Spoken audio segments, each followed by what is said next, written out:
नमस्कार बंधुरा अमृत कथार मध्य सकलके जानाई आरो एकबार अनेक स्वागत। आशा करछि आपनारा सकले खूब भालो आछेन और सुस्थ आछेन। तो बंधुरा आज आमी बोलबो नील षष्ठी सम्पर्के। सामनेई किन्तु नील पूजा बा नील षष्ठी और এই দিনটিতে প্রত্যেক মায়েরাই কিন্তু তার সন্তানের জন্য মঙ্গল কামনা করে থাকেন। তাই আজ জানবো নীল ষষ্ঠীতে কেন শিবের পূজা করা হয়, কেন এই দিনটি নীল ষষ্ঠী নামে পরিচিত। তো চলুন জেনে নেওয়া যাক। नाम नील षष्ठी हलेও এই বিশেষ দিনে শিবের আরাধনা করে থাকেন বাংলার মায়েরা। সন্তানের মঙ্গল কামনা করে মেয়েদের এই ব্রতের মাহাত্ম্য তুলে ধরা হলো। আমার সন্তান যেন থাকে দুধে ভাতে, বাংলার মায়েদের এই চিরন্তন প্রার্থনায় ধরা পড়ে নীল ষষ্ঠীর ব্রতে। চৈত্র সংক্রান্তির আগের দিন প্রচণ্ড গরমের মধ্যে সারাদিন নির্জলা উপবাস করে সন্তানের মঙ্গল প্রার্থনা করে থাকেন মায়েরা। তবে পঞ্জিকা অনুসারে ষষ্ঠী তিথি না হলেও নীল ষষ্ঠী পালন করা হয় এই দিন।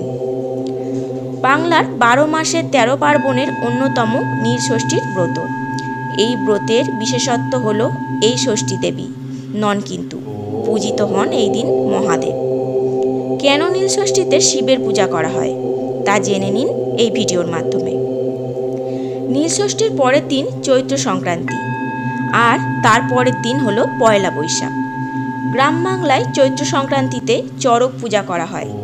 চড়ক উপলক্ষে গাজনের মেলা বসে গ্রাম বাংলার অনেক জায়গায়। পুরাণ অনুসারে নীল ষষ্ঠীর এই বিশেষ দিনেই মহাদেবের সঙ্গে নীলচণ্ডিকা বা নীলাবতীর বিবাহ হয়েছিল।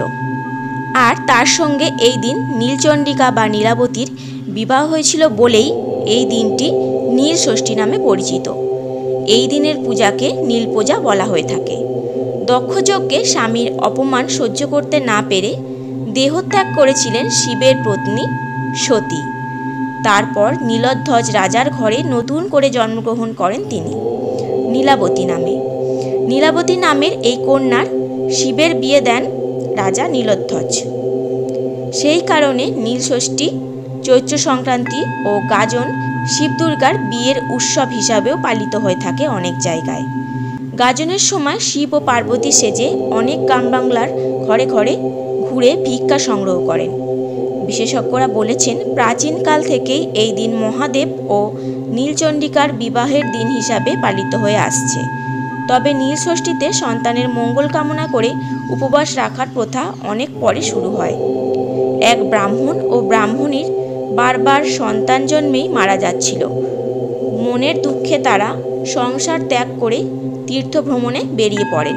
বারাণসীতে আসার পর সেখানে এক বৃদ্ধা এসে ওই ব্রাহ্মণীকে চৈত্র সংক্রান্তির আগের দিন নীল পূজা করার পরামর্শ দেন। সন্তান লাভ করতে সারাদিন নির্জলা উপবাস থেকে সন্ধ্যার সময় শিবের ঘরে বাতি জ্বালিয়ে জল খাবার উপদেশ দেন তিনি। এইভাবেই শুরু হয় নীল ষষ্ঠীতে মায়েদের সন্তানের মঙ্গল কামনায় ব্রত রাখার প্রথা। তো বন্ধুরা, ভিডিওটি ভালো লাগলে অবশ্যই like, comment, share and subscribe করতে ভুলবেন না। দেখা হবে আবার একটি পরবর্তী ভিডিওতে। ততক্ষণের জন্য ভালো থাকবেন, সুস্থ থাকবেন।